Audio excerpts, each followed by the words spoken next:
You stand on the shore of the ocean watching the tide come in. You sense the call of the sea beckoning to take you in further. You step forward little by little, not knowing what to expect, but expecting more. You keep going as the ocean calls you to enter in to deeper waters.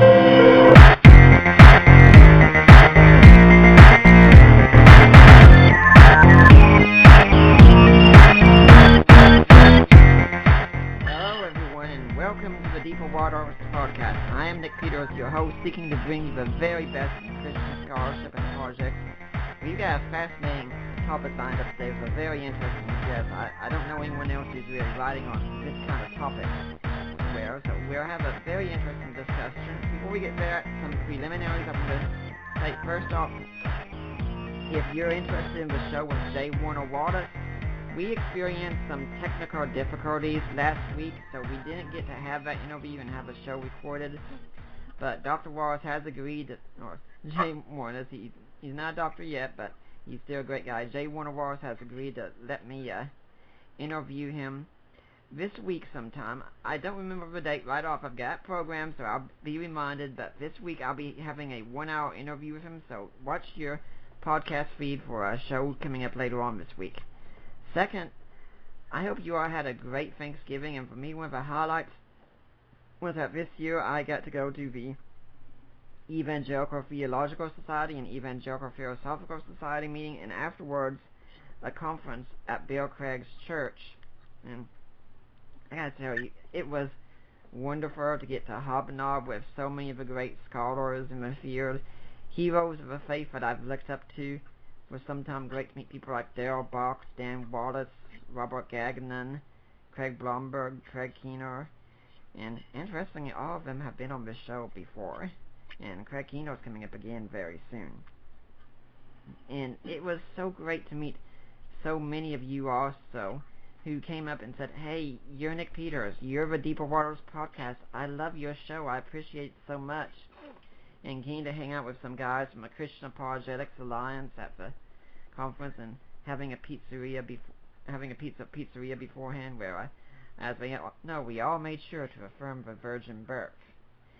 And you know, it's just such great fellowship, and people, I gotta tell you, it really means a lot when I know the show matters to you. That's one reason I love seeing your reviews pop up on iTunes, and there are a couple more of them now. I love seeing the compliments you leave, and if you have some feedback for a show, please let me know about it. And if you were worried about the website, it is back up again. We experience technical difficulties quite often, but we've got things up again.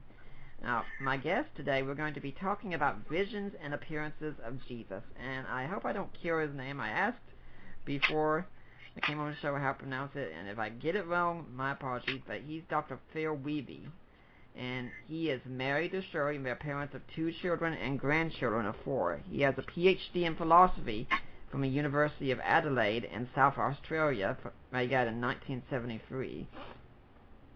Starting in 72, he was a philosophy professor at various universities in Manitoba and ending in 78. From there, he went on to Trinity Western University in Langley, British Columbia. He is now only the author of the book on visions and appearances of Jesus, but he's also of God and other spirits and intuitive knowing as spiritual experience. He has also spoken on the topic of visions and appearances in Oxford, Harvard, Chicago, Pittsburgh, San Francisco, Toronto, Vancouver, Winnipeg, Quebec City, little cities like that, Eugene, Oregon, Tacoma, Washington, Burlington, Vermont, Lublin Catholic University in Poland, and Leeds in the UK. He's given more than 55 lectures on the Shroud of Turin, which we'll be talking about a little bit probably, and is a member of the Vancouver Shroud Association. He is a member of the Ascension Anglican Church in Langley, British Columbia. So, Dr. Wiebe, welcome to the Deeper Waters podcast. Thank you, Nick. It's a pleasure to be with you. Now, my audience might not know about who you are. I can tell them that Mike Lacona recommended I get you on the show, so if you are like Mike, then you should be listening to what's being said here. But if they don't know who you are, tell us a little bit about how you got to be doing what you're doing. Sure. All right. My story goes really back to my Christian home. Father was a minister.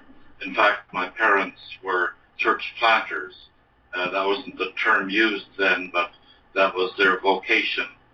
And when I left home to go to university and thought for myself, I discovered I didn't really believe. I didn't believe anything. Maybe I have a skeptical disposition. It could be, but the only thing that I really embraced and felt I'd never give up was the Christian ethic, the humanitarian side of it, and also the equality side of it. I admired those. Anyway, so it was the metaphysics that troubled me, and I couldn't accept the Bible. Raised Protestant, you're taught more or less to accept the Bible. If you're raised Catholic or maybe Eastern Orthodox, the authority of the church is maybe the biggest. But if you accept neither, what is the way to God?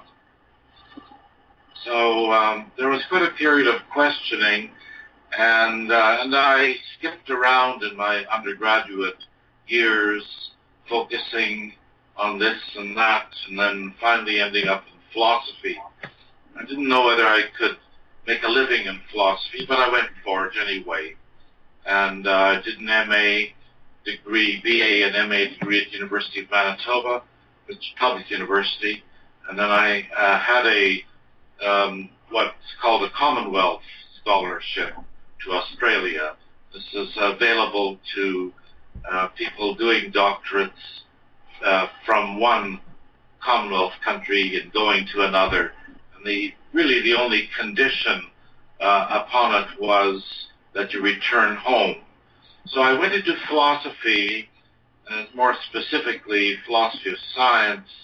I thought maybe there were issues there that were relevant to the discussion of religion. And in my published work over the last 35 years or whatever, I've tried to make the case that indeed that is true. Mm-hmm. Okay, so Dave, and we're going to be talking about these visions and appearances of Jesus, and as soon as we enter this kind of thing, a lot of people are immediately coming with the same kind of skepticism you indicated in your journey, Veda, saying, yeah, okay, people have visions and appearances, but people have visions and appearances of many things, and we know they're hallucinations so many times. So really, at the start, why should we be taking the idea of visions and appearances seriously? Yeah, that's an important question. Well, I think that the topic is important for several reasons.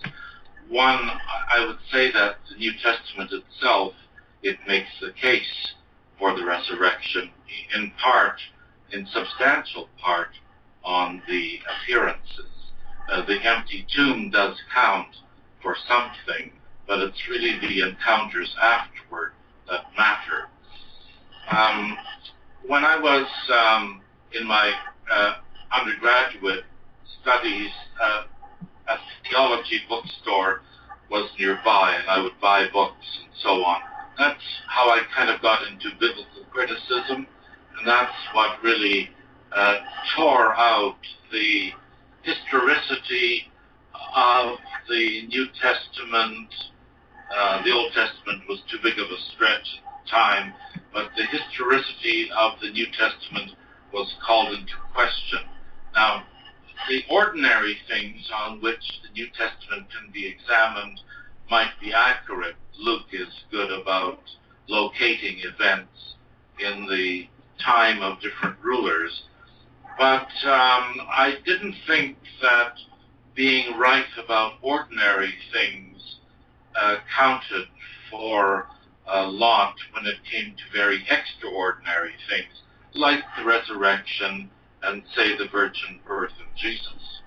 And so, and later, when I worked on the problems of confirming evidence, I uncovered a formal and technical argument that supported this suspicion that there isn't the transfer of plausibility from the ordinary data to the extraordinary. So that really meant, can we get more direct support for some of the extraordinary things? So while all this was happening at the level of philosophy, I mean, another thing was going on in me concerning faith. I met a couple of people who reported that they had had direct visual encounters, and it startled me, and I thought, well, maybe the biblical critics who are so hard on the resurrection, they've got it wrong, that we should be more charitable and lenient toward these texts and not handle them as we would like a court case. So I thought, on the basis of meeting a couple of people, that the pursuit of the topic, might be worthwhile, but it was in the back of my mind, and I didn't really do a lot with it. So I entered the life of the church and was a believer, and I would say was slowly growing in confidence regarding the unique and exclusive Christian claims, and then I received a curious invitation, and I think it was from the Lord Himself, to do this work. That sounds very self-congratulating, but can I tell you about that? Please do. Okay, it was in the summer of 1988. My wife Shirley worked at a school, and both kids were in high school, and so I was alone in the house. And in the summer months, I've often worked at home. I have an office at home, and I was there that morning. Well, I went down at 9 o'clock, and I began my day with a short meditation. And when I went to pray, I was just filled with joy. I felt such incredible sense that the Lord was near, and all my prayer that morning was, "Is this you? Why are you doing this? Are you wanting me to pray about something or pray for something?" I mean, prayer for me is it's work. It's lots of distractions take me in other directions. So prayer is work for me. Well, that morning I was in this state of elation which lasted about 3 hours, and I just couldn't figure out what was going on. And just as noon came, just at 12 o'clock, the thought came to me, why don't you investigate the experiences in which people believe that they've encountered me? And with that, when the thought entered, the elation instantly stopped. And I've thought a lot about that over the years, quite a few years now, and my guess is that I wouldn't have taken the thought seriously had it not been preceded or accompanied with something that seemed otherworldly and took me to another order of reality. And so that's how the motivation came to investigate the experience. Yeah, I think a lot of us can also relate to what you said about prayer, and for me, it's worked too. I was even talking to someone about it and said, I actually set a timer wherever I will be distracted too much. I said, hey, timers are good. I'm all in favor of timers. And so for those of you listening, there's your free prayer tip for the day. And take what you will from it. Now, let's get to these kinds of appearances of Jesus. Now, the first ones, naturally, are in the New Testament, and they took place after the burial of Jesus and after the tomb was said to be found empty. And we find a good number of them recorded in 1 Corinthians 15, for instance. What do you make of these appearances? Are they visions? Are they hallucinations? Or did they actually see the real bodily Jesus? Well, I think that from what Paul says, and also from, I consider the shroud to be authentic. Mm-hmm. And so the shroud hints at something having to do with the new body. And Paul speaks about, Jesus was put to death in the flesh, but he was brought alive in the spirit. And that's enigmatic. It's mysterious, but it seems concrete as well. And so we go to so that Paul has his list, and then we naturally go to the gospel records. Now, biblical criticism has been so hard on just this aspect of the Gospels, and this is what I believed, that there was nothing there. And I didn't really think that the rise of the church itself was very strong as evidence. I mean, we don't usually view Mormon beliefs to be accurate because the church has been growing quite quickly. The claims about Joseph Smith, we don't apply the argument that way. But when I got into the contemporary experience, I found cases which were somewhat like the New Testament cases. There was a fellow, now there's no account in the New Testament of someone being healed by the Lord after he was raised from the dead. But there was a case here, not far from us, of a Bible college student who was healed. He claims he's got all the X-ray evidence to back up his claim in medical reports, but he says that this glowing figure appeared at the end of his bed, and although he had broken the neck vertebrae, he was told not to move. In spite of that, he sat up and he grabbed the hands or forearms of this glowing figure. I asked him, so did it feel solid to the touch? So did you see your hands touch what you felt them touch? And the answer is yes. I mean, so we'll talk a little bit more maybe about hallucination, but the peculiar things are that he felt what he saw, first of all. Second, he saw this radiance so intense that he couldn't actually make out facial features. Third, knew instantly who the being was.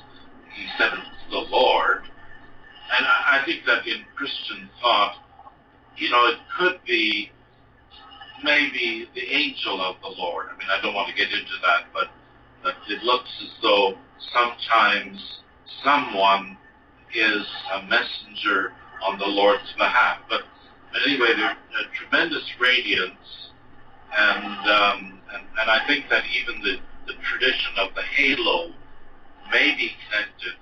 I leave this for other historians to address, but why the halo around the head of the Lord in art quite early on, and then the fourth thing is that Mary begged to die, so he knew who the being was, and he said, "Take me with you, take me with you."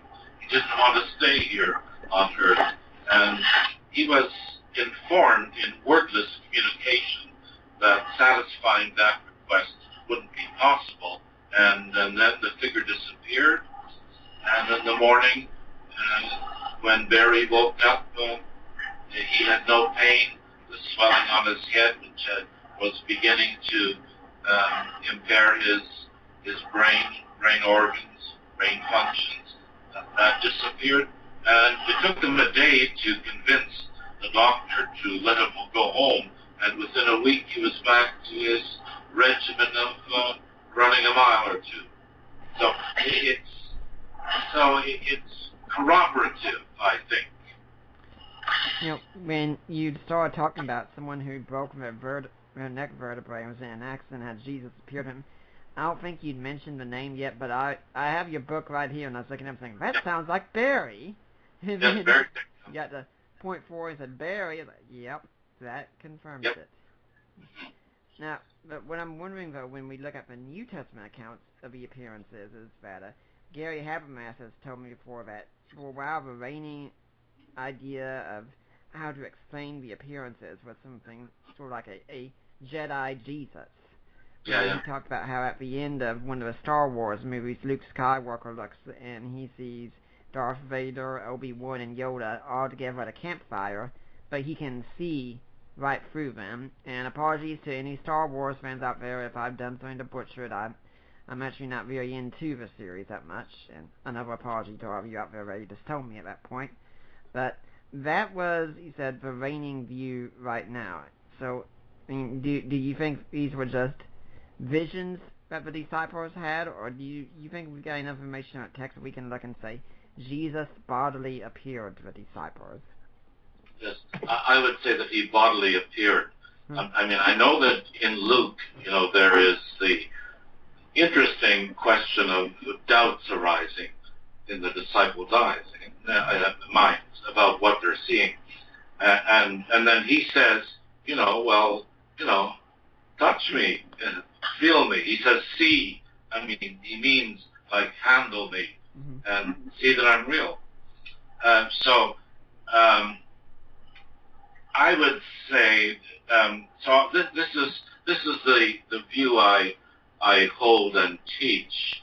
I say that there's a public world that's open to observation and scientific testing, and almost no limit except time and expense about how much we might do. The public world is a very objective world, and this is the one from which we get these ideas of what is objective, what is subjective, what is real, what is hallucinatory. Those are shaped by our encounter with the ordinary world that's just a part of everybody's life. Now, there is another world, however, and this is the world of God and also other beings, spirits, including evil spirits, unfortunately. But it is also objective. It's an objective order. Now, what its actual constitution is mysterious to us. We want to use whatever we've learned through physics and chemistry and biology, especially, and maybe psychology. We want to use that information and impose it on that second order. But my sense is that the second order is in control of us and of the circumstances in which it appears, chooses to appear, and to whom it appears, and so on. Now, there are some cases where whole groups have seen what is seemingly the Lord, that Christ has appeared. This is certainly found, let's say, in the long tradition of the West. So it's the Catholic West and then the Protestant West.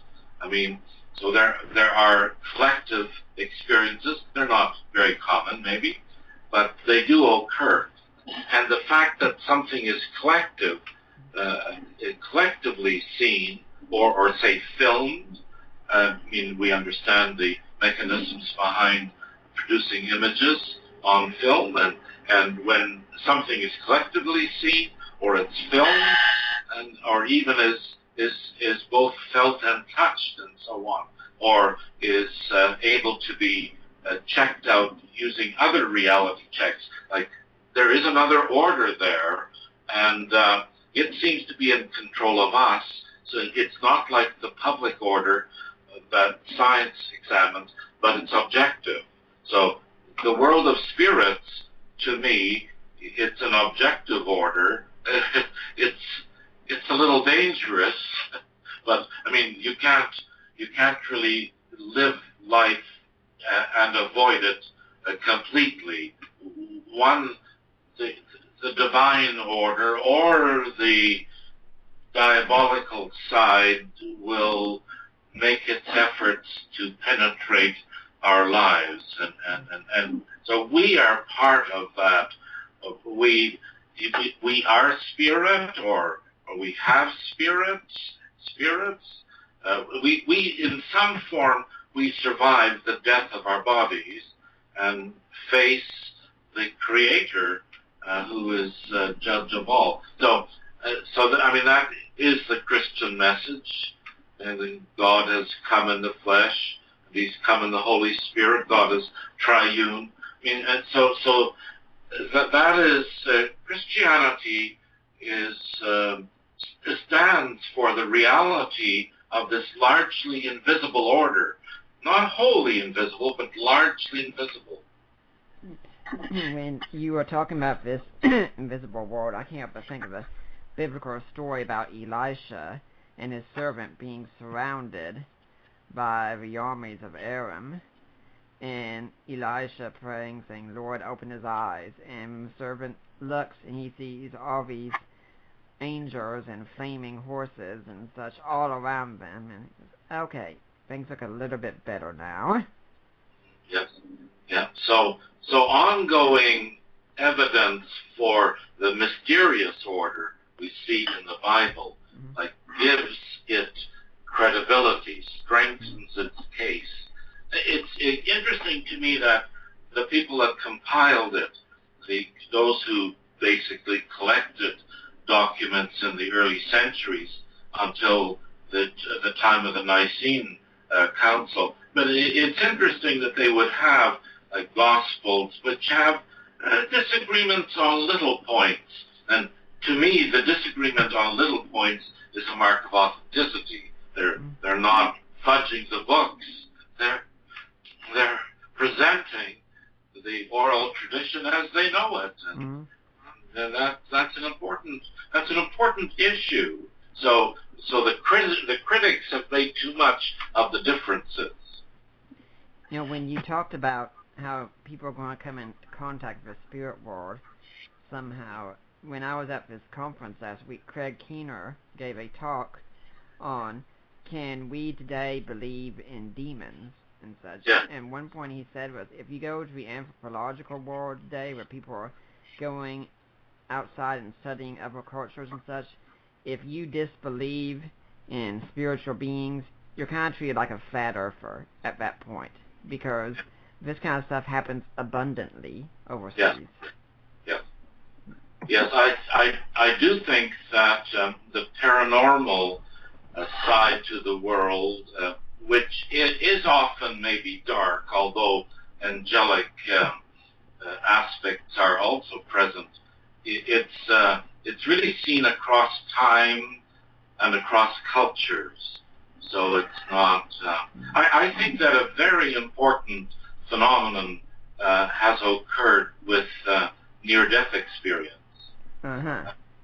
Near-death experience is important because it speaks to the kind of skeptical outlook that the West has developed and is teaching to everybody at university gets that is the problem. But I mean, 200,000 cases a year in the U.S. alone, something like 5% of the U.S. population, it's roughly 15 to 20 million people, 4% of the German population, and it's quite interesting. I mean, those experiences, to me, at a minimum, suggest that we, in some form that we don't fully understand, we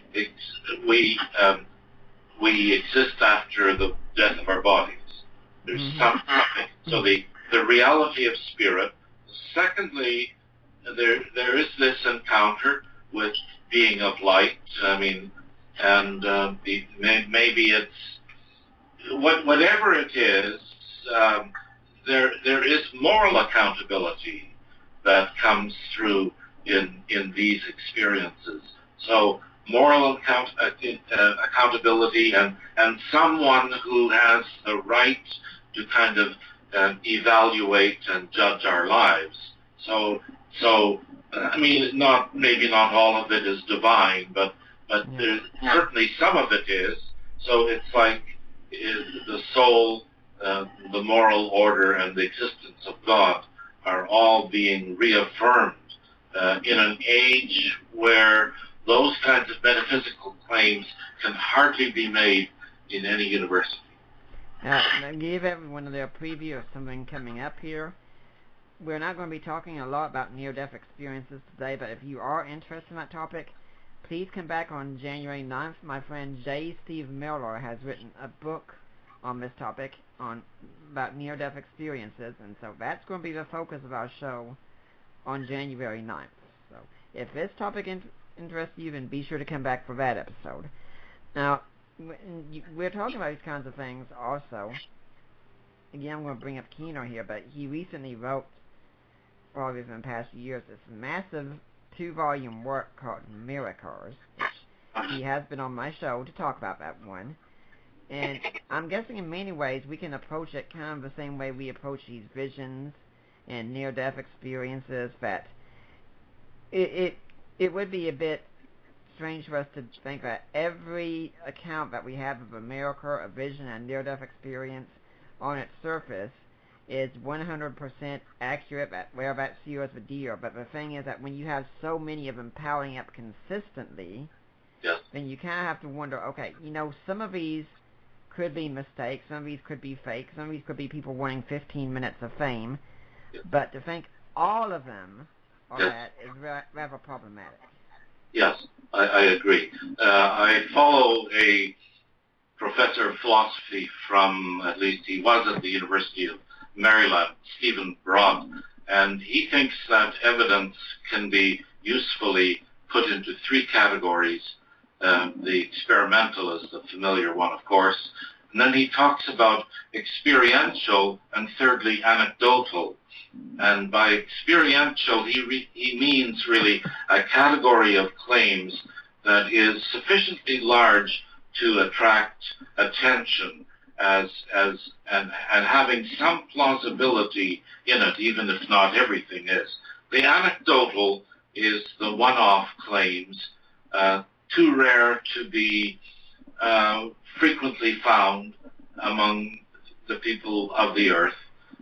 And so, I mean, they might not be mistaken, but it's very hard to kind of make an argumentative case using or focusing too much on the anecdotal. And so, for me, the visions of the Lord, they belong in the second category. They're experiential, and now the question is, are they large enough as a group? Well, so hard to say. The study hasn't been completed on that in any sense, but near-death experience, it is a wonderful category because it's extremely numerous and it's across culture, and it looks as if vision experiences in the medieval world might have been of that kind. So ghost encounters arguably are another phenomenon that occurs frequently across time and culture and deserves not to be dismissed easily. You don't have to believe everything that's forthcoming there, but you can't just dismiss it all. And so gradually a kind of body of evidence is building up, and it's pointing in the direction of the view of the world really embedded in historic Orthodox Christian faith. And so the visions, and I mean in the book Visions and Appearances of Jesus from 214, I have just some examples from each century, but when we're talking about near-death experiences and visions, one other category I think comes up is my friend Nabil Qureshi, who's been on before. He is an ex-Muslim and now a Christian apologist working for RZIM, and one of the things that led to his conversion was dreams. Yes. Where Yes. he believes God was speaking to him in dreams, and if this was an isolated incident, where that'd be something, but all over the Muslim world, this is starting to happen more and more, that Muslims are having dreams and sometimes visions and appearances of Jesus. Have you encountered any of these? I've heard of them. I haven't met many people.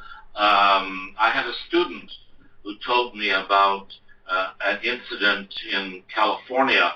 A next-door neighbor was Muslim, and he had gone to Mecca, and it was a religious event for him. And anyway, when he came back, Martin's family invited him for dinner, and he looked on the wall, and there he saw the very famous Warner Sallman's Head of Christ.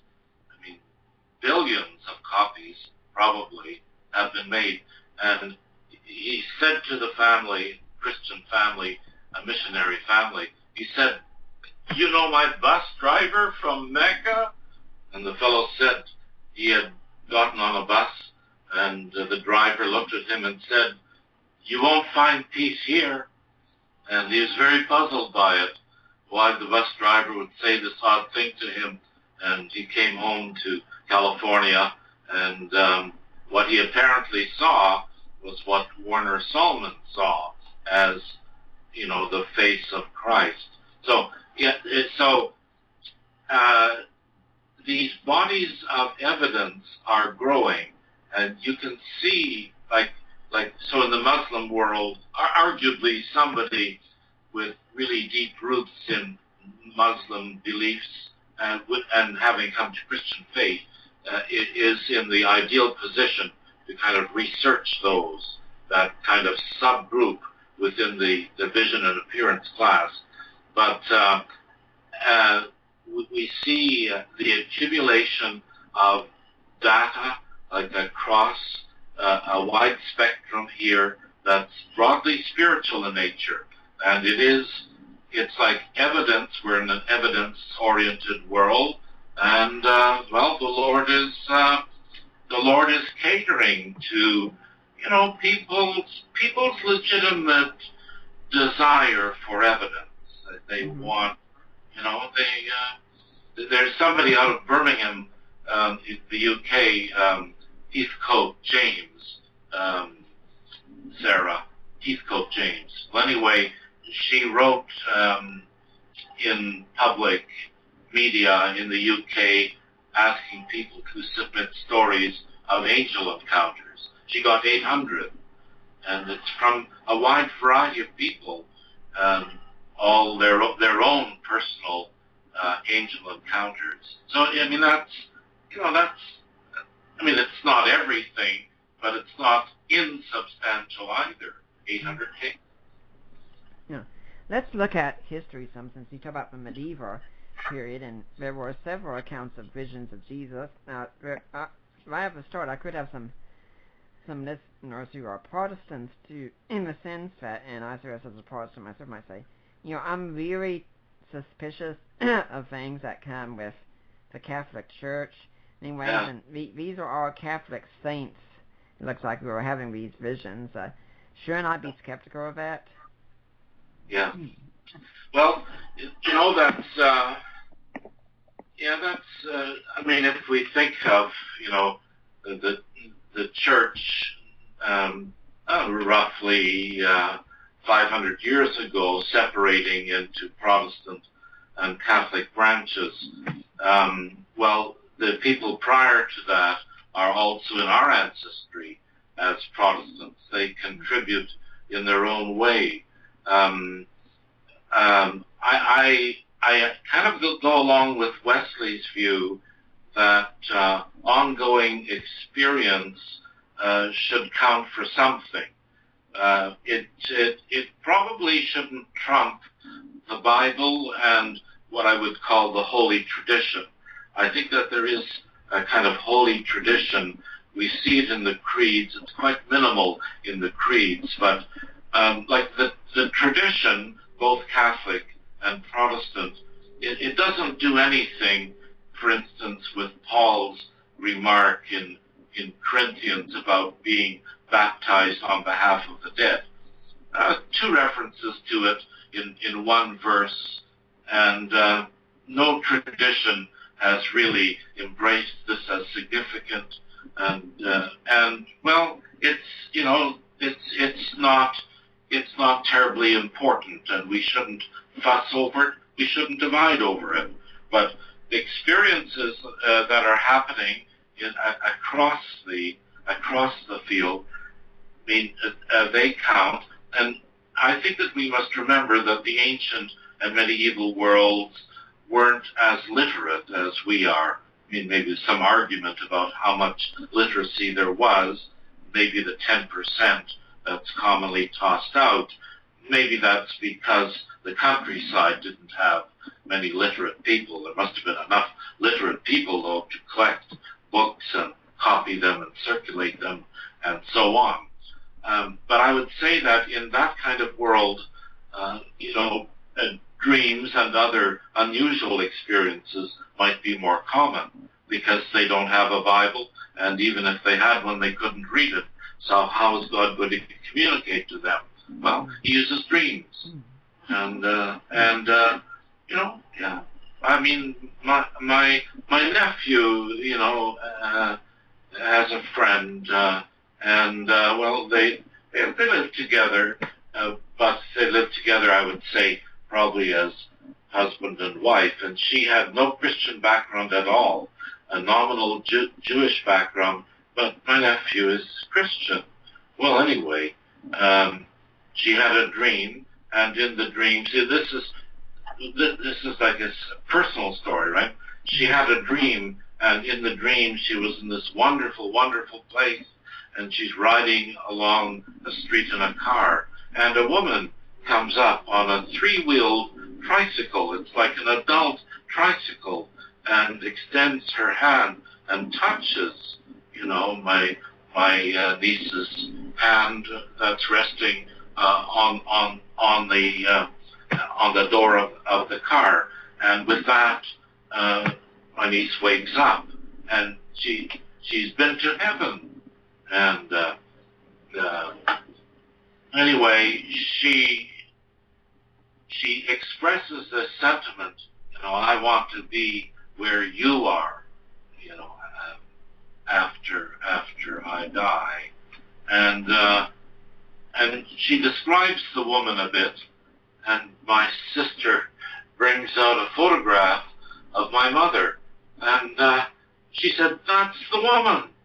So she had never met her, and the other thing that was curious was that my mother had fallen off a bicycle when she was young, and so she never rode bicycle again. She never rode bicycle, but there she is on a trike.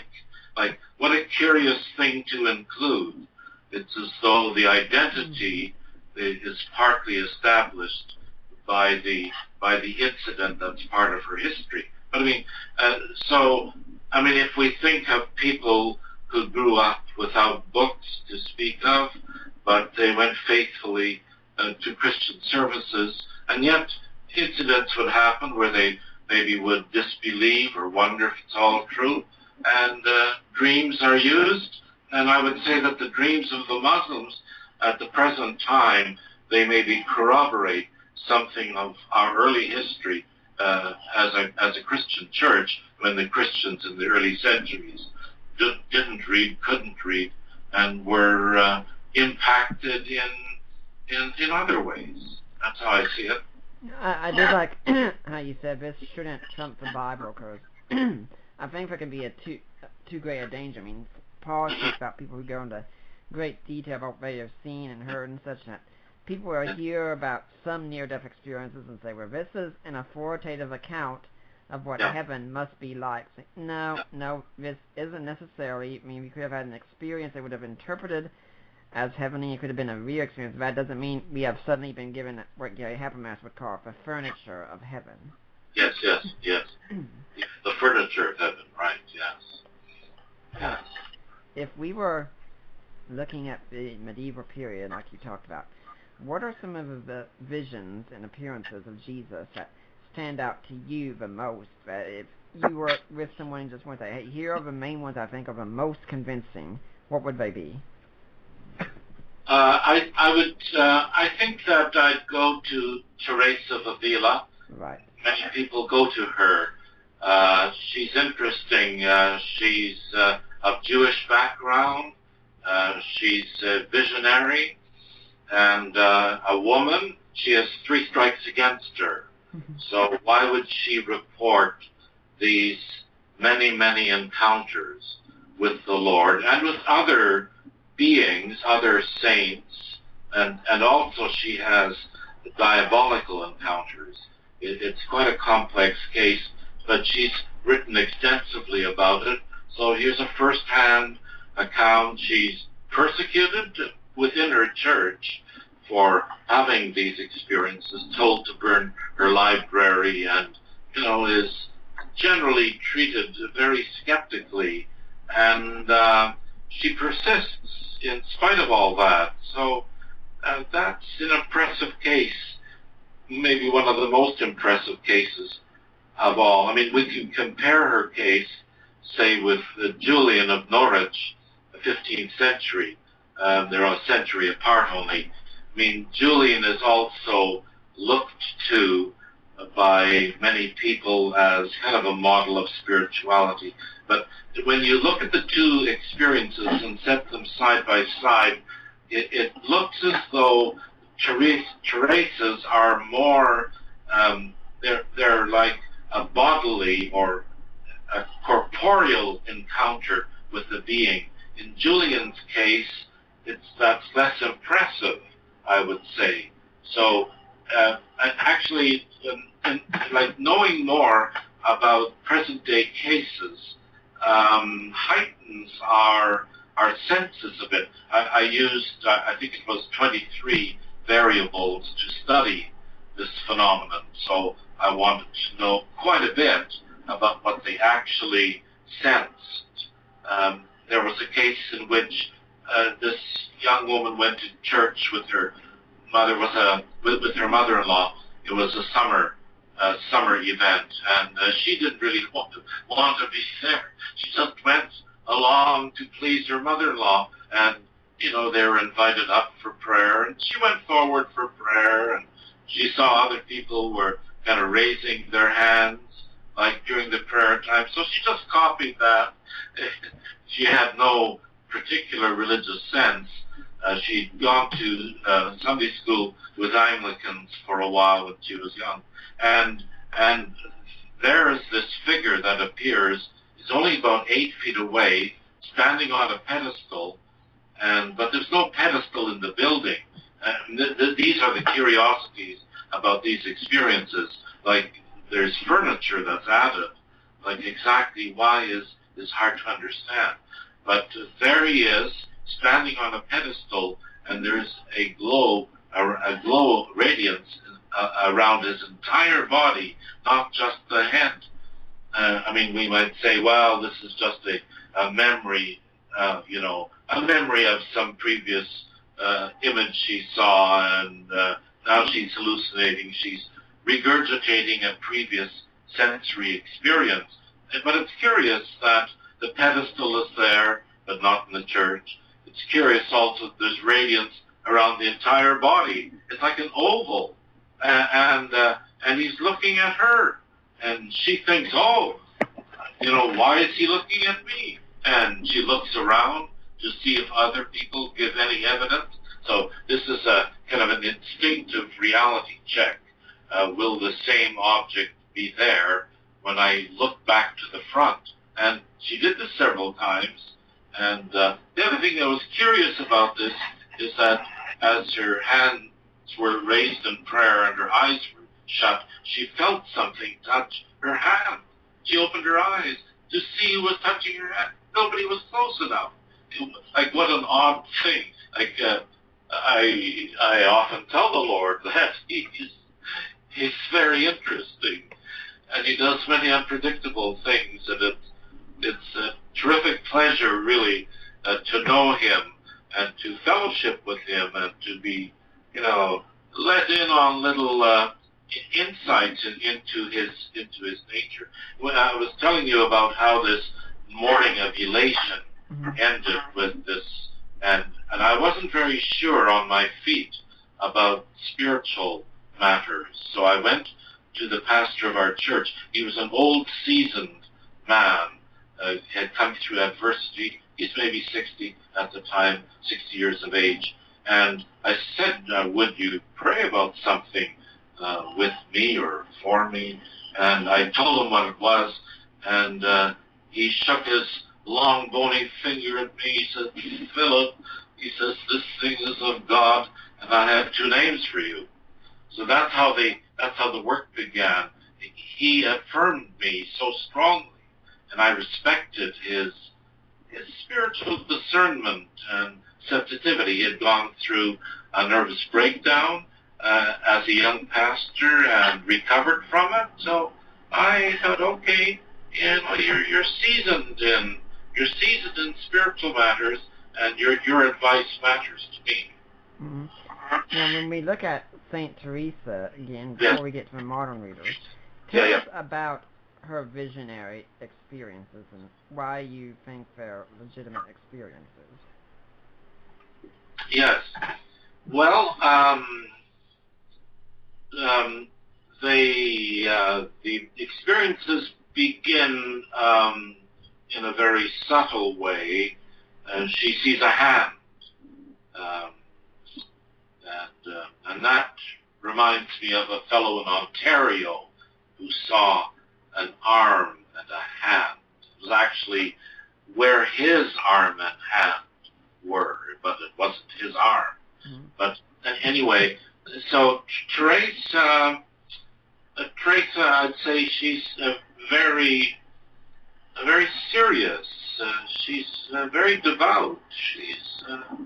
This is a woman in monastic life, and she believes in prayer and knowing the Lord and worshiping Him and so on.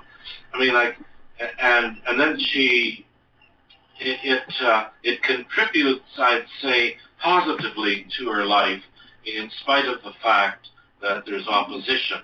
So also withstanding the opposition to it, that strikes me as a kind of mark in its favor. Mm-hmm. I think that this invisible world, I've been asking myself this question a lot, why is this invisible world as obscure and mysterious as it seems to be? And my reply to that is something like this.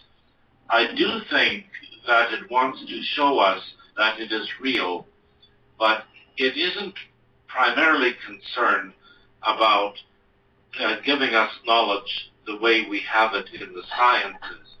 What it is interested in is really in fellowship and interaction and revealing more of itself to us and more of ourselves to ourselves, certain weaknesses and sins, or they come to the surface.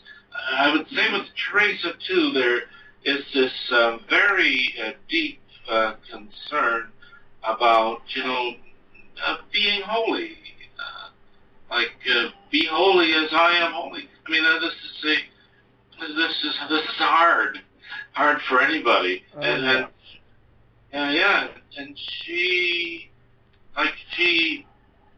her whole autobiography, it implies that she's really serious about the knowledge of God, and she is a kind of witness to a later age, and that's what I think. Some people have these encounters because it's like a call to ministry.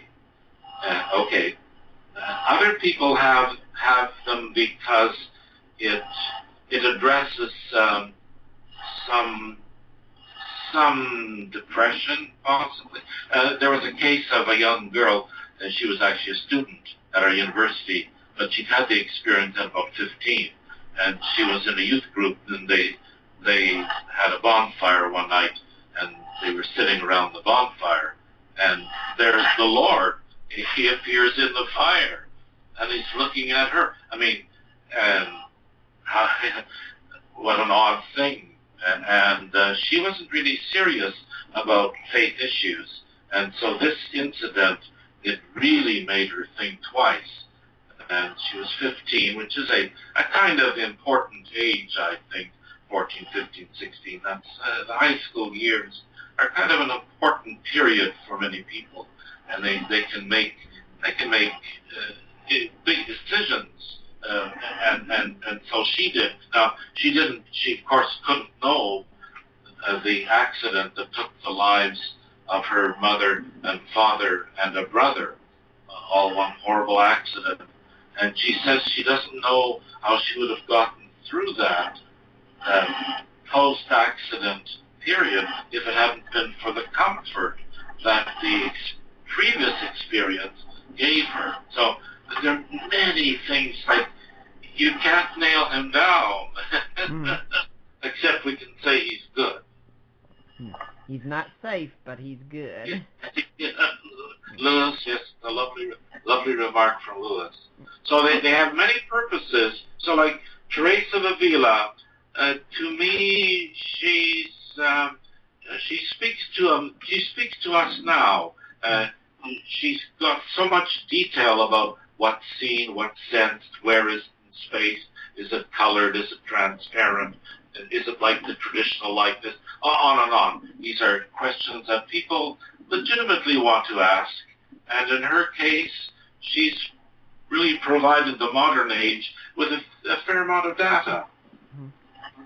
Now, I liked also how you talk about how she held on to her claims in the face of opposition, even from within her own church. I'm thinking about how someone shared me something that Michael Licona said they saw in an article, and I know I've heard Mike say it before, where he's talking about the appearances to the apostles in 1 Corinthians 15 and elsewhere. He says, liars make poor martyrs. Yeah. Yeah. Yes,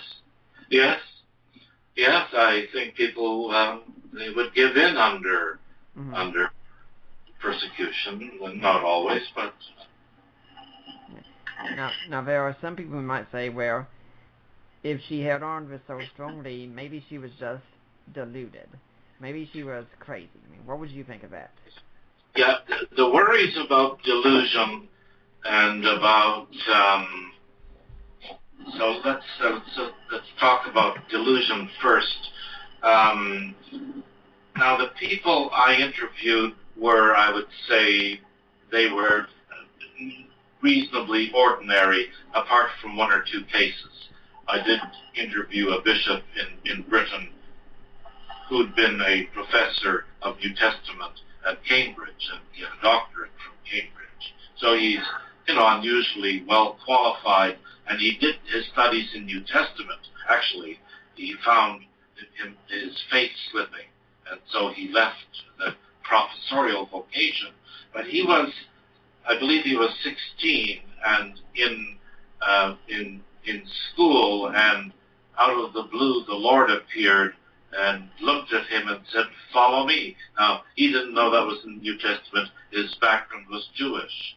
Actually, his family was prominent in the creation of Israel as a home for the Jewish people.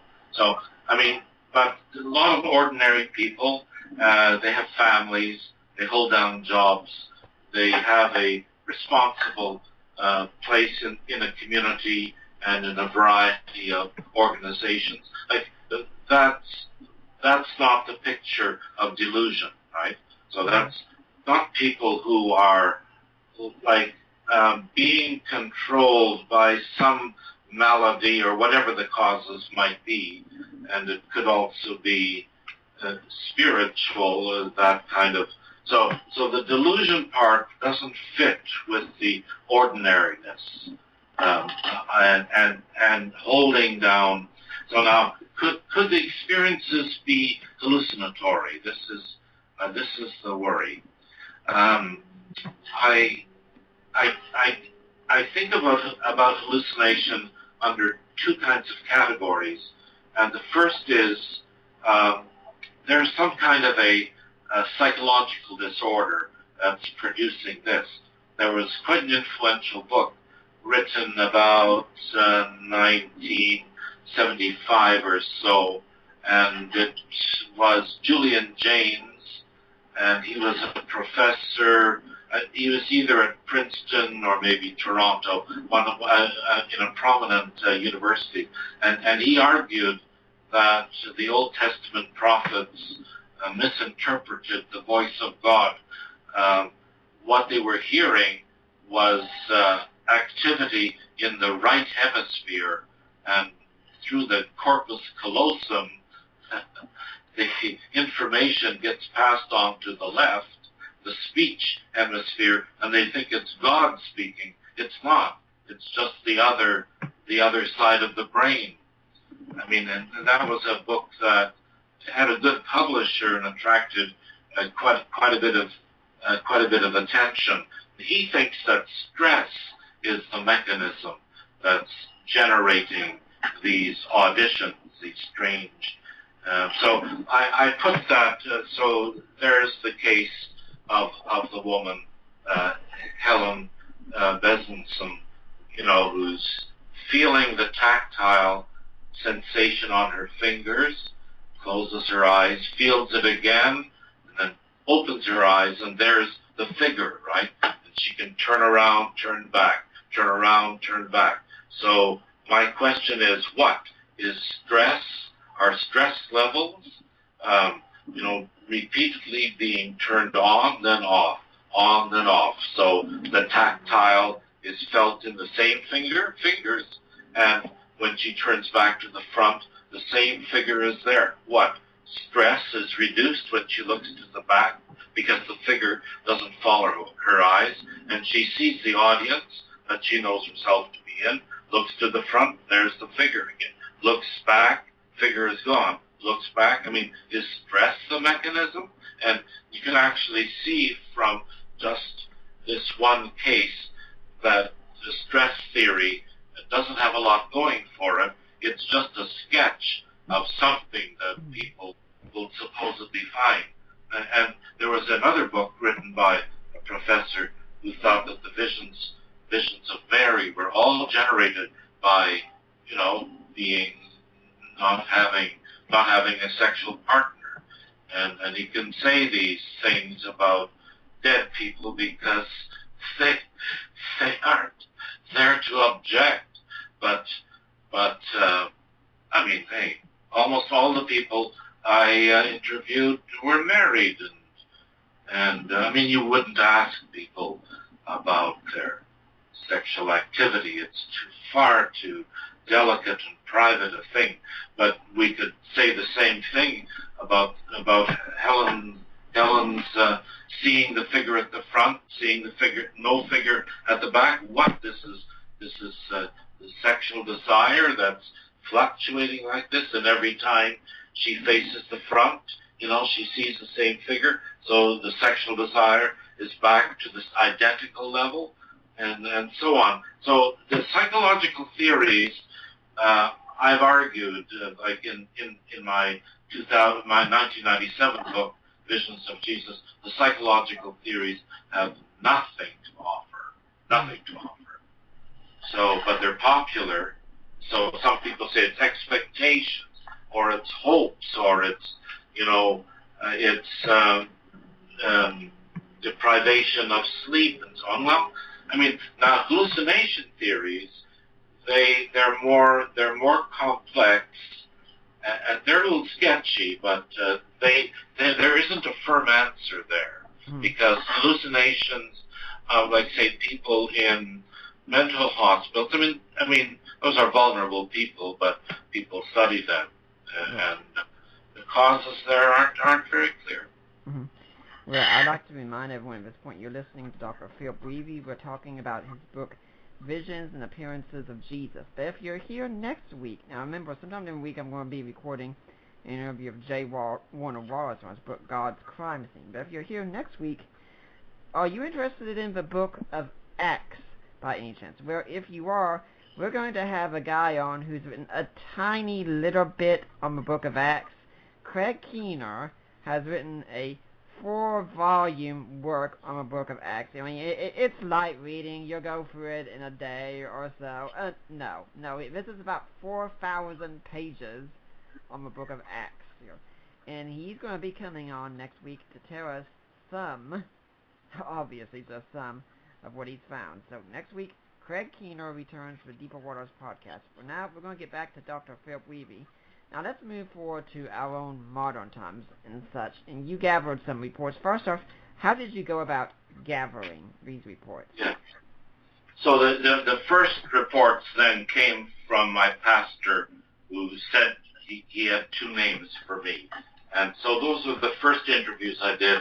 And then I put an ad into the paper of the Pentecostal Church in Canada. I mean, people think maybe that Pentecostal churches are open to these kinds of experiences, and the answer to that is sometimes they are, sometimes they're not.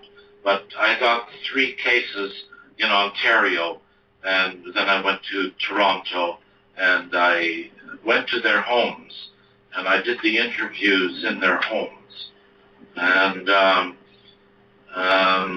yes, that was an interesting part of the whole study for me, because I did one interview there near Toronto, and I thought, this is crazy. I've been an academic for 17 years, and I'll lose whatever reputation I have if I have one at all. And so but I had agreed to an interview about 6 hours by car near Sudbury from Toronto, and I thought, well, I must honor this appointment I'd made. So I got up and I started out at about 6 in the morning, and the presence of God was just with me in the car that day. It was the oddest thing.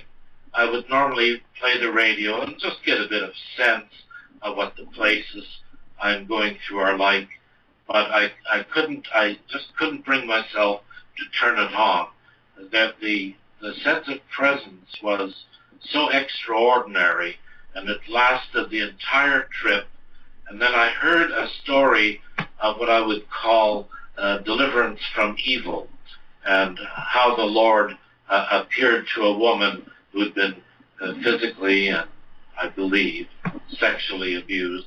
No elaboration on that. I didn't get into. There's certain barriers in the interviewing process that one mustn't cross, and one has to build up some sensitivity to what would be appropriate and what would not be appropriate.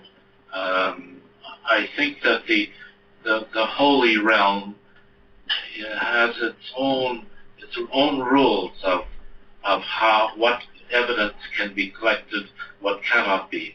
And so, marvelous story of deliverance, and then the same presence all the way back. So it's like 18 hours just in. I mean, I didn't see anything or hear anything, but it's just the sense of the presence of God was with me in that 18 hours, and it confirmed for me that I should go on with the study and not worry about the results, not worry about my reputation, that kind of thing, that I was being asked to give that up, if necessary, for the Lord. And so that I placed ads in different papers.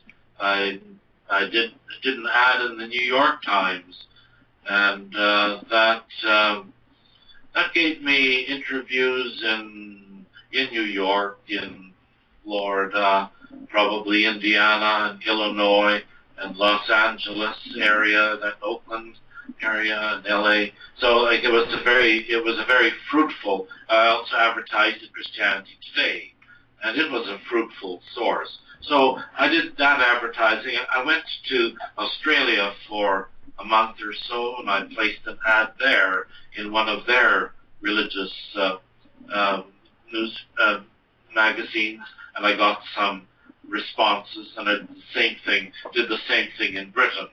We lived in Britain in 93, where I wrote much of the original book, Visions of Jesus. It's more technical than the Visions and Appearances, but I did some interviews there as well.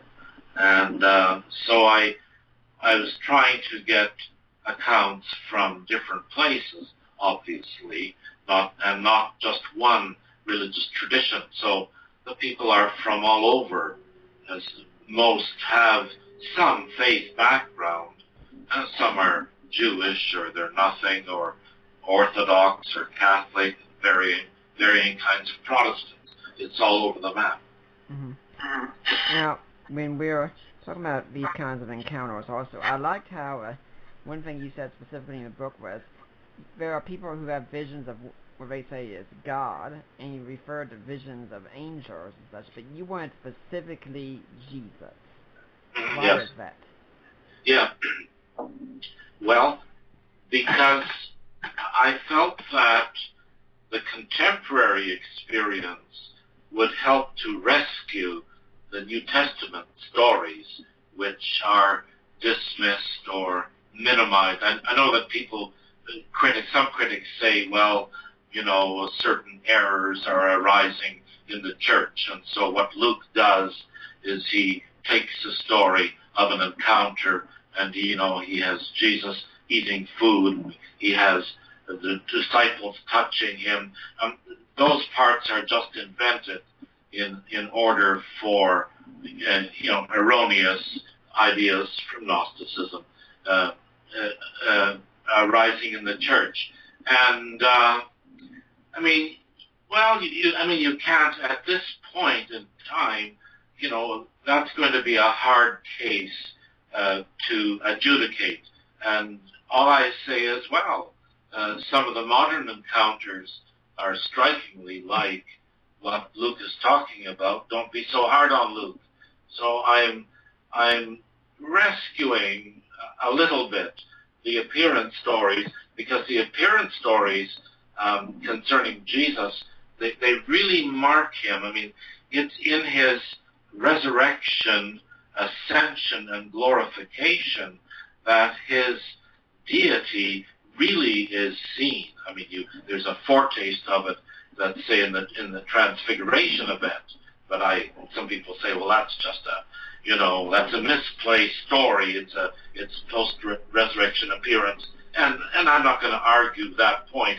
But really, the Christian faith exists to testify to the reality of a triune God, and this includes not only the Father but also the Son, Mm-hmm. and his unusual incarnation in a virgin. That's remarkable. And then I mean, that would almost be enough, maybe in some people's minds, to give him divine status, and it might kind of. But the resurrection is a more public thing, and it really establishes resurrection, and then very quickly the ascension and glorification. They're almost like one event, but I mean you can see a little bit of uncertainty maybe about exactly when ascension occurred, but they mark him as divine. This is God the Son, who became incarnate and now exists in some other form that we don't know a great deal about, but there's interaction with him. And so the contemporary cases, they shed a positive light on the New Testament appearances. So that's the reason. Yeah, you mentioned the case of Barry earlier. There were also other cases that involved healing when the appearances took place, weren't there? Yes, there was a case. Your part of the country, I forget which state. This is John Occhipinti from Pennsylvania, Scranton, and he's in Bible college, very young and new in his faith. He's 19 or 20. This is the young fellow, and he's has a roommate in college, and Nathan is just falls sick, and no particular reason, just he fell sick, and John is in his room, and here he sees the Lord standing at Nathan's head at the bed, and Nathan wants to go over there and touch the Lord, see if he's real. I mean, he's young and impetuous, and doesn't know maybe that this is a bit like the Berry case, very similar in age, also the same impetuousness. I mean, it's curious that the Lord would, allow it. But in John's case, he said the Lord just reached over and touched Nathan's head, and John never did get to touch it to see for himself.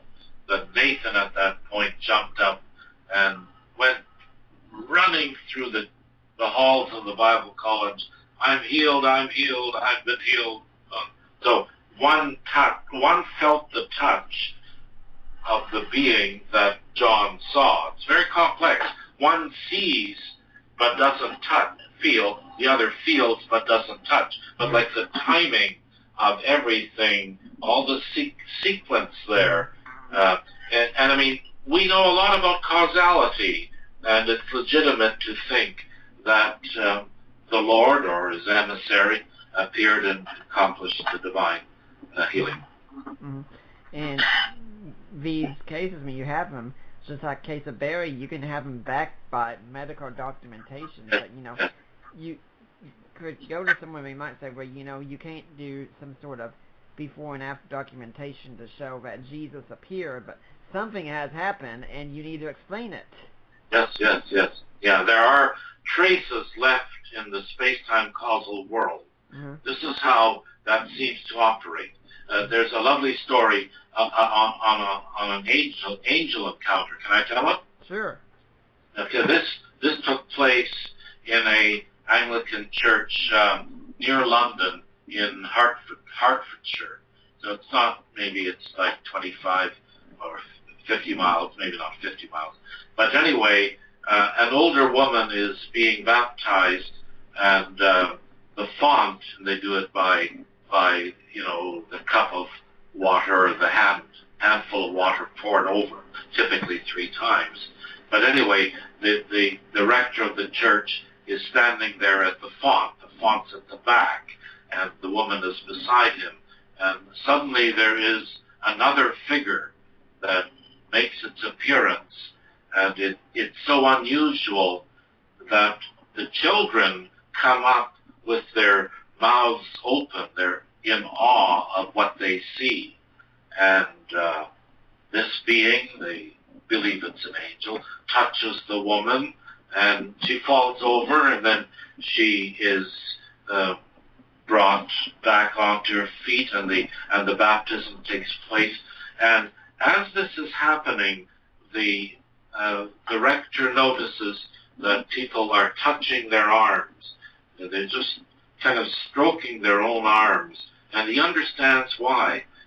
He says that he has the sensation of warm oil being poured all over him. And so about half the congregation saw this figure, and now the rector didn't want a specific identity of the church to be made public. He allowed Heathcote James to contact a reporter from the Times of London. It's got to be one of the most respected papers in the English-speaking world. And so she was allowed to interview the rector, people at the church, and there is the kind of agreement, on the essential matters that you would expect, like of any phenomenon that took place spontaneously, little differences in memories maybe of this or that or the order, whatever, but the stories are totally consistent. Now, this was published in a local paper for us, the Vancouver Sun, and that was about 15 years ago. But it's a really interesting case, partly because I think that people that they actually search for God, they're serious, and whatever their religious tradition is. Let's say we're talking about all of Christendom. I personally think that all the churches that teach that Jesus Christ is God incarnate, is God's Son, and that He's raised from the dead and born of a virgin. I think and He died for our sins, like all the churches, this Protestant, Orthodox, Catholic, all the churches that teach and hold to that, I say, well, they're good. They're good. There's lots of disagreements and other things, but they're good. I mean, now there are churches that are specifically deviating just on this question, the identity of Jesus as Son of God. And I think it's terribly important. It's not something we can toy with and expect Christian faith to survive. It won't survive. It won't survive. So I'm interested in Jesus because I want to know for myself whether He was the Son of God. Was He truly resurrected? And my faith sort of took a whole new turn when I got involved in the shroud, but I don't want to distract you too much to another topic. Well, I'd like to remind everyone right now that our show is listener supported and supported by donations through listeners like you who appreciate this ministry. It was great again to meet many of you at ETS, and if you've got the means to, I would really appreciate it if you would support us. So if you want to do that, just go to deeperwaters.ddns.net, which at the time being is our webpage. And there's something on the sidebar that says, help support the work of Deeper Waters Christian Ministries. Now if you click there, you'll get taken to a ministry of Risen Jesus. That's the ministry of my in-laws, Mike and Debbie Lacona. And you can make a donation there, and then you can send it to them and say, hey, I want this to go to Nick Peters, I want it to go to Deeper Waters. And they will make sure we get it. It will be tax deductible. Now, I also want to point out something special to you that Risen Jesus is doing. Risen Jesus wants to take me on board to work full-time for them, and that also takes money. But they have been giving a matching grant till the end of the year of $25,000. So if you want to donate to them, that could also be, in essence, going towards us, because when they raise up enough money, then they're going to say, okay, that's it, it's time for you to come on board, and we will be there. We'll be moving to Atlanta, everything, and you're going to see a whole lot more probably coming from Risen Jesus. I'm already discussing with Mike the plans we want to do, and one thing he has said is, by the way, when you come on board, you have to keep doing your blog, and you have to keep doing your podcast. So that is not going to change.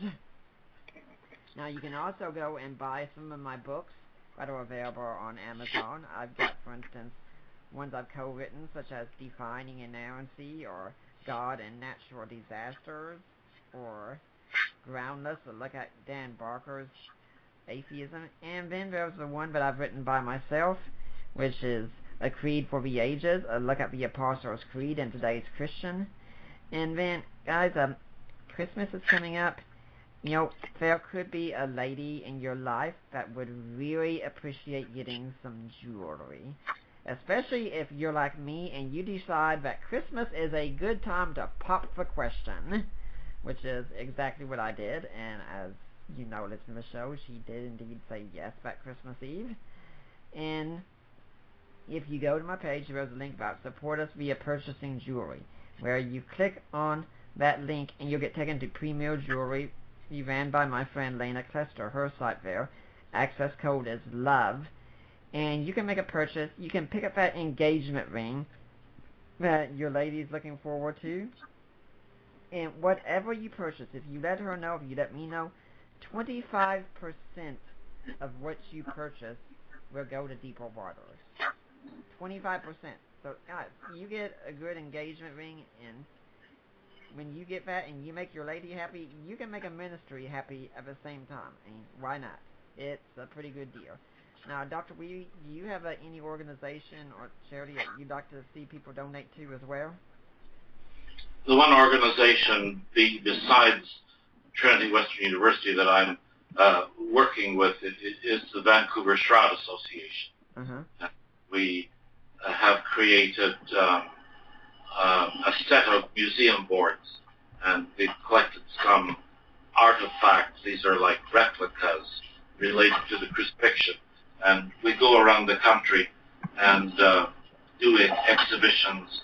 I often do talks with them, and we have other speakers. But Vancouver Shroud Association is an organization that is trying to use the shroud as a vehicle for making Christ more real to people. Now, I was just doing an online search here. Is that found at manoftheshroud.org? Yeah, that's it. That's it. Man of the Shroud, all one word, .org, yeah. So if you all want to support the Vancouver Shroud Association, go to manoftheshroud.org. And I found us discussing it a little bit in the show, but I'm going to tell you that if you want to hear more on the Shroud, on February 13th, it looks like right now, that's tentative, but you can start marking your calendars, just put a tentative note there.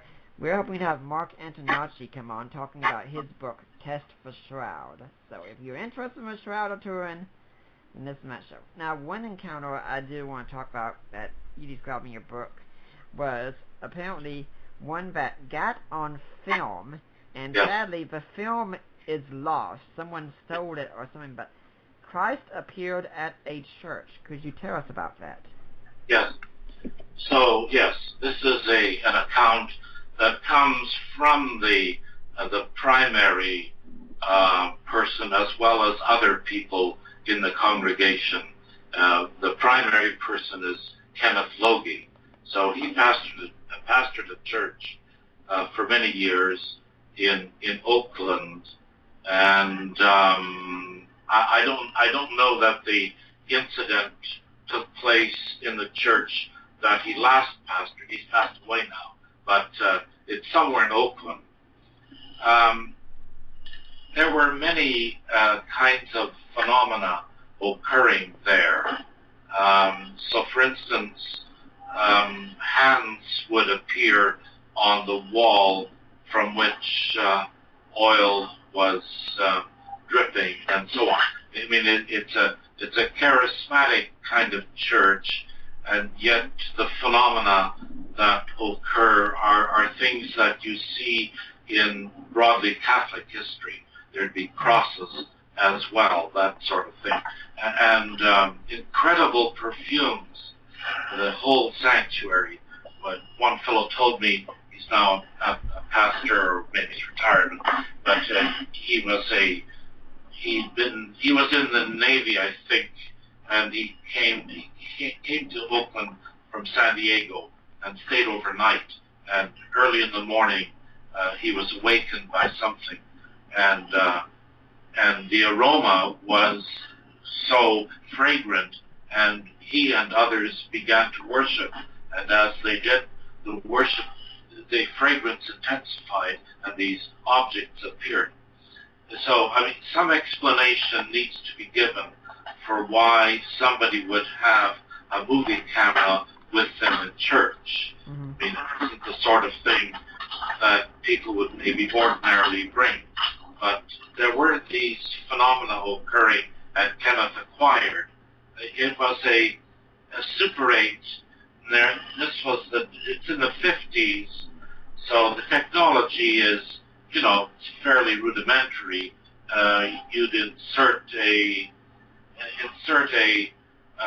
some film that could last maybe 3 minutes maybe, mm-hmm. And it was like a capsule that you just insert into the camera and then have developed.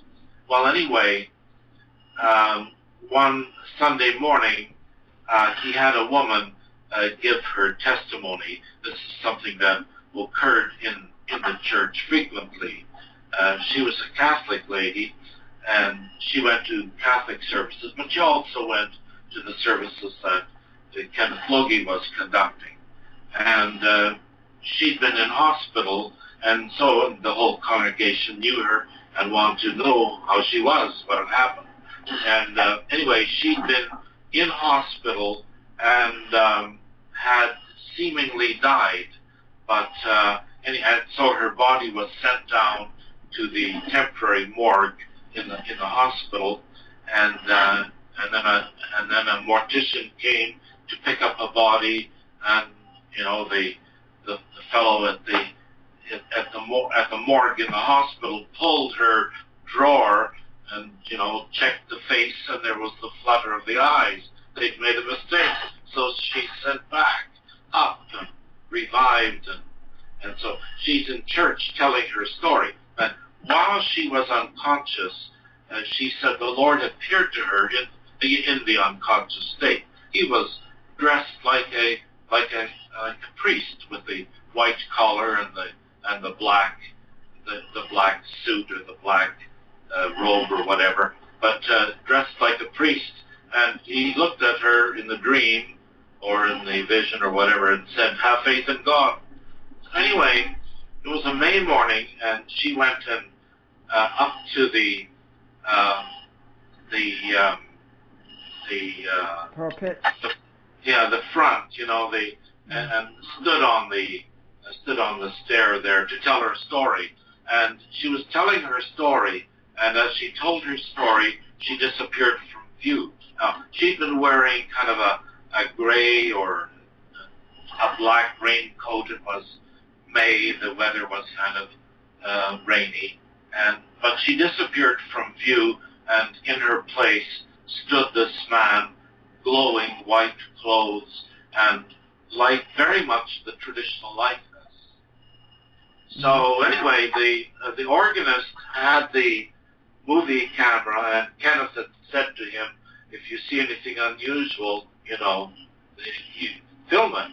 So he was trembling so much that he put it down on top of the camera and pulled the trigger and caught this. And it's a moving figure. Now, so I saw this film in 1966. So I was just 20, nearly 21, and I met Shirley, whom I later married, and she took me to this camp meeting. And it wasn't the sort of service I was very enthusiastic about going to, but her family was going, and I was with them for the weekend, and they strongly invited me, urged me to come, and so on. And so that was my first real encounter with someone who claimed that Christ had appeared, and not just appeared to him personally, but had appeared in his church. In fact, he told of several incidents where this had taken place, but only the one was filmed. And so I was there for those camp meetings, and I heard all sorts of things, and I made this first connection with the modern appearance, vision, encounter, whatever you want to call it. And when I went home and was by myself, I realized I was happy. I was happy in a way I'd never been in my life. And I couldn't quite account for why this change in disposition, not the brooding, moody, sort of darkish disposition, but a brighter one. Now, it didn't last, but it's something I've often said it took me 5 years to recover. Because it seemed to bring the otherworldly dimension so close to me. And so that was 1966, so it was more than 20 years later that I got the call, if that's what it was. And I'd been a prof, as I said, 17 years by that time. Now, I'd like to spend some time now talking. We've got about 22 minutes left since you got a section on it, to Also, wet for water for what's coming up in the show. Let's talk a little bit about the Shroud of Turin. Yeah. Now, a lot of people, when they first hear about the Shroud of Turin, they would probably immediately discount it. I remember the first time I was ever really approached the evidence of the Shroud, it was at an Apologetics conference, and Gary Habermas was speaking about it. And I saw a case and thought, okay, this is a lot more than what I was expecting. Yeah. Do you understand the skepticism of the Shroud, and what do you think about when people tell you they're skeptical of it? Oh, yeah, I understand the skepticism completely because of just my maybe natural disposition or whatever to be skeptical. So I stumbled on it in 1981, and I thought it might be of some interest or relevance. Yeah. So, like, the big question in my mind was, here are these incredible claims about Jesus of Nazareth, incarnate Son of God, and so on. So, what's the evidence base for this? And I knew that the church's existence itself was evidence, but it didn't impress me that much. And the Mormon case, helped me discount the reality of the church. So, obviously there's the texts as well. So the church and its tradition, the texts, and I thought, well, resurrection is too far in the past.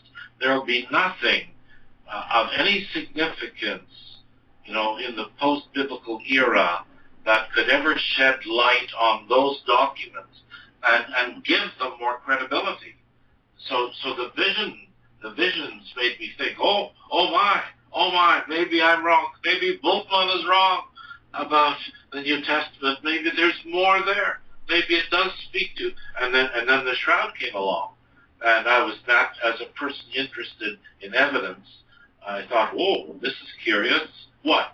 Something could be deposited, nearly 2,000 years ago and only really come to light in the 20th century. So I followed the evidence around that, and all this time I was working on the problem of Jesus, the identity of Jesus.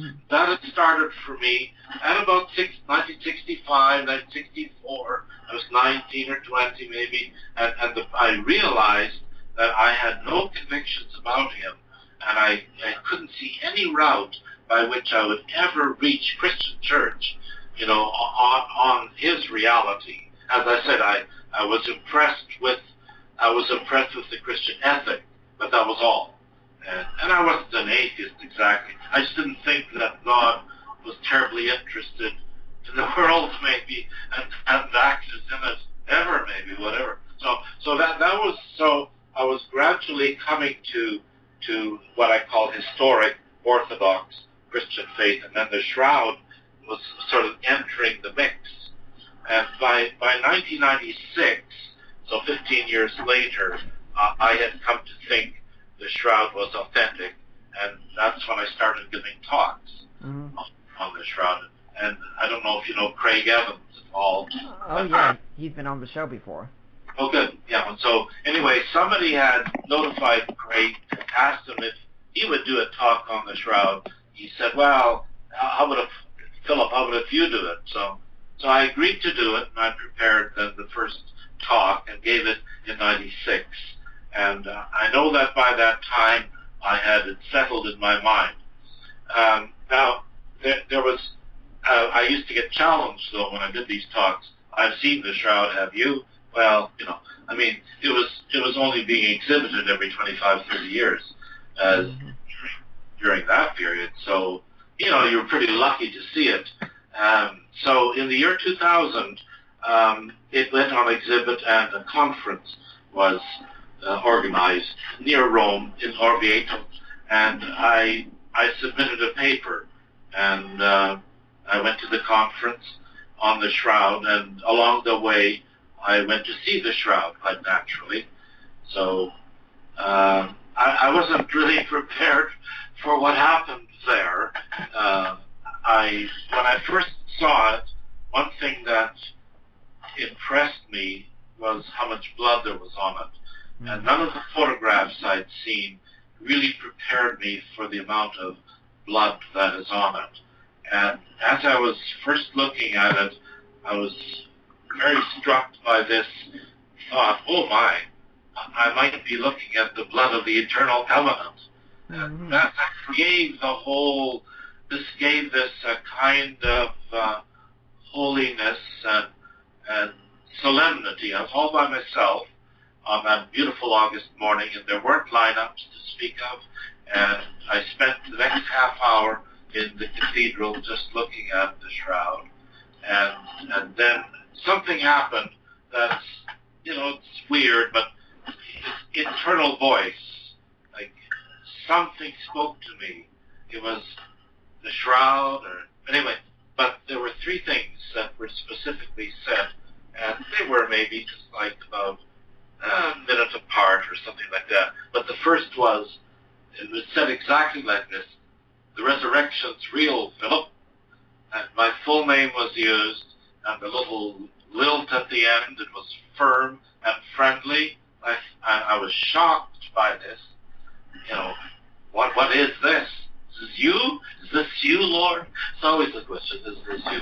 And then a minute or so later, a very interesting remark was made, and it's in the if-then form. If this man had such a remarkable end to his life, then the very remarkable beginning that's ascribed to him is possible. It was said just like that. And the if-thens are so gentle, as you can't get to the second part unless you go through the first. And I realized instantly that I had never accepted the virgin birth, and that I knew of no evidentiary route that would take me to the virgin birth, but I thought that the virgin birth, like it was a significant component of his identity, and all of a sudden he solved the problem for me. He solved the problem, and he brought this internal conviction. So to me it's Holy Spirit speaking. Holy Spirit, I think, is interested in advancing us in the faith. And so we go from the shadow into the light. So the third, let me complete this quickly. So the third was in the form of a question. And the preamble wasn't said, but it was all hanging in the air. This man's remarkable. Who is this? And then the question comes, and why would he die? And I took it from that in prayer later that I was meant to ponder and meditate and enter into his sufferings and appreciate them more deeply in terms of what he brings. He brings salvation. He brings, secondly, deliverance from darkness. And many believers need that. There are dark aspects that have entered their lives, and he brings, and I'm not making that exorcism, some might, but he brings out deliverance from darkness. He brings healing. It's not maybe always in the form. I have a certain disability, and I said to him recently, I said, I know that you can heal this. Just because I don't ask you a lot about this doesn't mean I don't believe that you can heal this. And I thought he said, well, I'm interested in healing the spirit too. And then the last thing, he comes to bring completion. Hebrews talks about it as perfection. I like the completion term a little better. And so I think that this is what's happening, and that's what I was being taught there. Now, so that's when I came to really orthodox, historic Christian faith regarding the person of Jesus there in Chervin 2000. Someone could say, don't we know, though, that the shroud is a medieval forgery? We've had people who've been able to paint the image on the shroud, so there's nothing remarkable about it, is there? Yeah, well, I won't go too far. What's most remarkable? Obviously that there's a lot of blood on it, and it contributes to the overall effect. But the image itself of the man consists of little discolorations in the little fibrils that make up a single thread. And those are so fine that if they were done by human hand, it would be someone standing, daubing a brush in some chemical and then touching the shroud and kind of burning it, because that's what it looks like. It looks like a chemical burn, but their brush would have only a single hair, and that would be thinner than a human hair. Moreover, because the shroud image disappears when you actually look at the shroud itself, you have to stand more than 6 feet and away. 10 to 12 is kind of optimal viewing. So you have to have a painter who's got that long a brush, and he's daubing something, and he's creating an image in reverse, because when you photograph it and look at the negative you've produced, it's clearer than the shroud. I mean, that's crazy. So human hand can't do it. Mm-hmm. It's fine. The image is too fine, far too fine. Now, when you talked about the blood on the shroud, I'm very curious at this point. Has anyone ever done any DNA test on the blood on the shroud? Not to my knowledge. I read that the blood is probably too degraded for DNA to be done. Mm-hmm. I mean, it's AB blood type, so and which is more common in the Jewish population than the rest. So, I mean, the blood does point, has high levels of bilirubin in it, which is a pigment that's secreted after, torment and so on. No medieval painter thought of adding bilirubin to the blood. It didn't even know its existence. So, no. Now, when we're talking about the shroud also, isn't there some with negative images of the shroud, supposedly, that a medieval forger could not have pulled off? Yes. It's the reversing of dark and light, which the shroud image exhibits. That nobody knows how any medieval. I don't know that we can do that easily. Mm-hmm. Yeah. So the reversing of light and dark in the image, that's a mystery. The second thing is, if you take those little pixel-like dots and you plot them as amounts of vertical relief, vertical and high and low and so on, you actually get a fairly realistic three-dimensional form. Mm-hmm. Now that's something that photographic images do not have. They only show color variation, not distance variation. Mm-hmm. And also, I've seen on your page that you've got a page of the Vancouver Shroud Association. You've got an expert on pollen. Now, isn't it something unusual also about the shroud that it has pollen on there that is exclusively found in the Jerusalem area? Yes. Most of the pollen is from Israel. Mm-hmm. Yeah. Moreover, this makes the mystery even greater. But there are flower images that have been found. That's published in 2010. Mm-hmm. Avinoam Danin, and he's foremost at the Hebrew University in botany in identifying the plants of Israel. Mm-hmm. Now, also, aren't there supposed to be some coins that are imaged on the shroud? And apparently the coins, a lot of people were wondering because they had misprints on them, and then we found some of these coins that actually do have a misprint on them.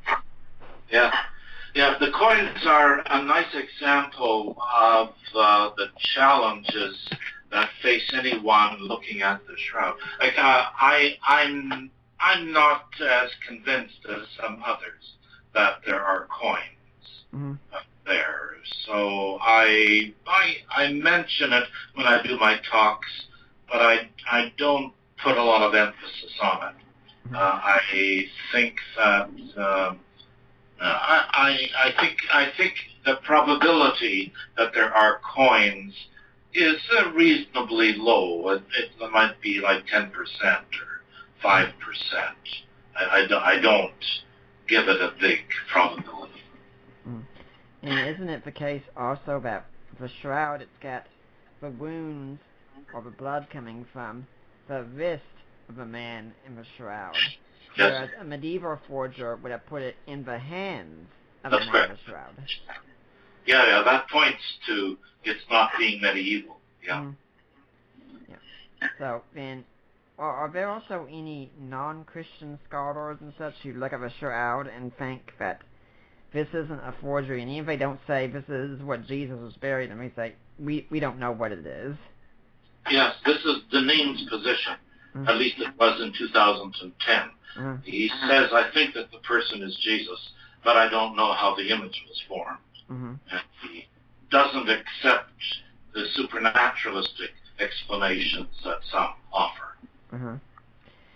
What do you think when someone gives you that kind of position, where they say, I'm not sure what it is, but I really don't think it would be anything otherworldly and such? And what would you tell them?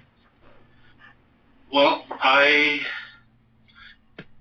would tell them my own story concerning the shroud, if they're prepared to receive it. Different people are at different points on this pilgrimage to faith and assurance. I think people are looking for assurance and maybe even certainty. Certainly they're looking for more than, a belief that they just happen to choose.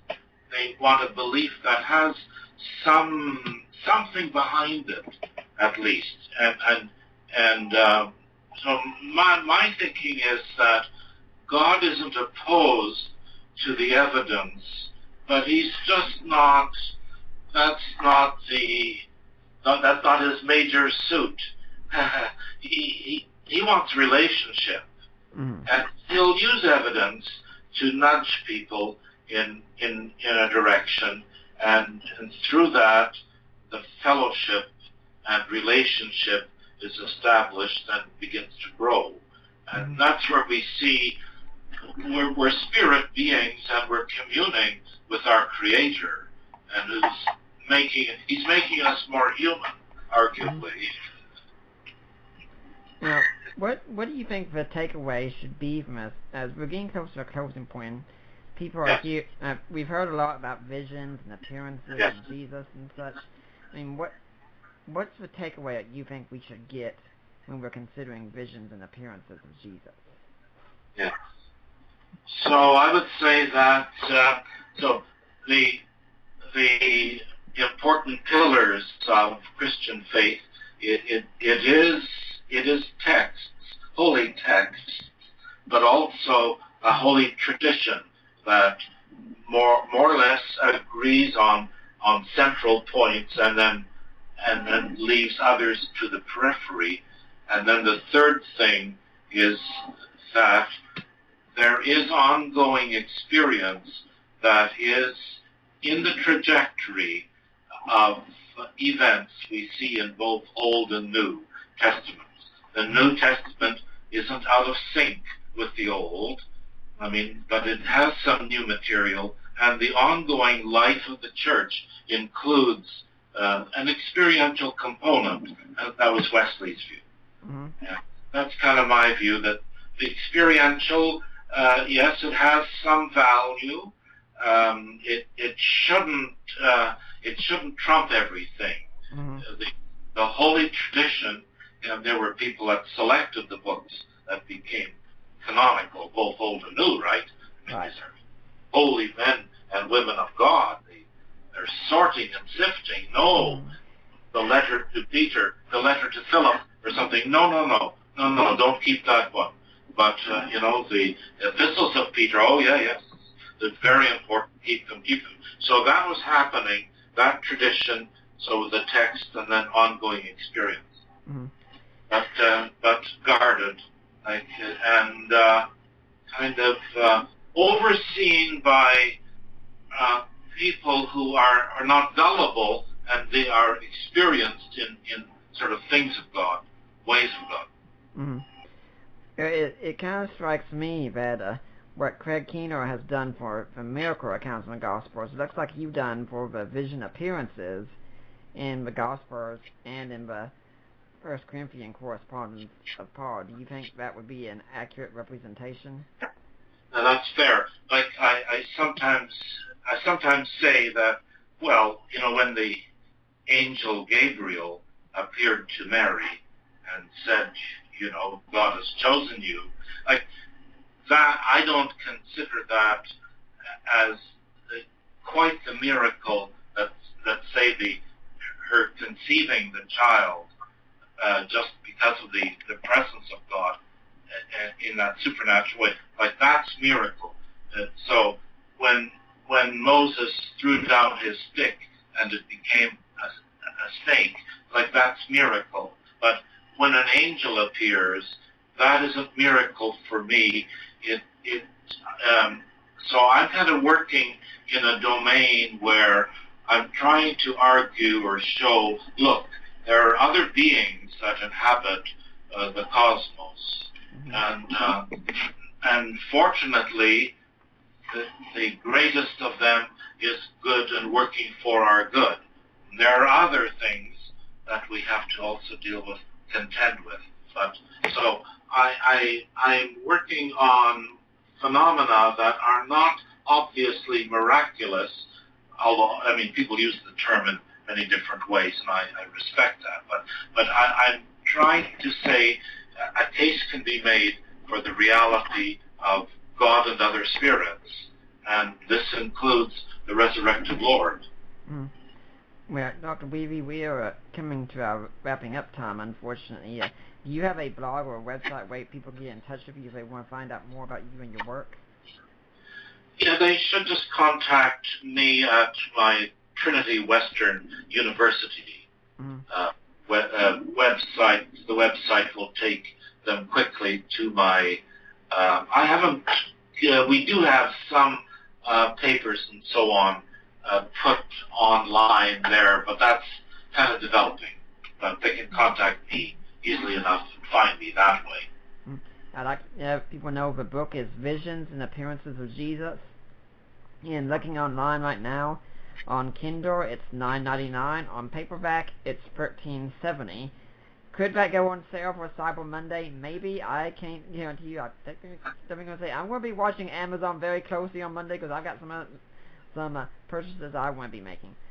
Dr. Wiebe, do you have any final words you'd like to leave with the Deeper Waters audience today? Well, I would like to just say that I respect and applaud what you're doing, and I wish the great blessing of God on you and guidance and for you and your family in every way. Well, Dr. Wiebe, it's been great having you on here, and hopefully we'll see you back here again sometime. Absolutely. Well, I'd like to remind everyone that next week we're going to be talking about the Book of Acts with Craig Keenor, who apparently the word brevity does not exist in his vocabulary. So, if you want to hear about Acts, come back here next week to have a good conversation about it. Now, I'm Nick Peters, and I am signing off until next week.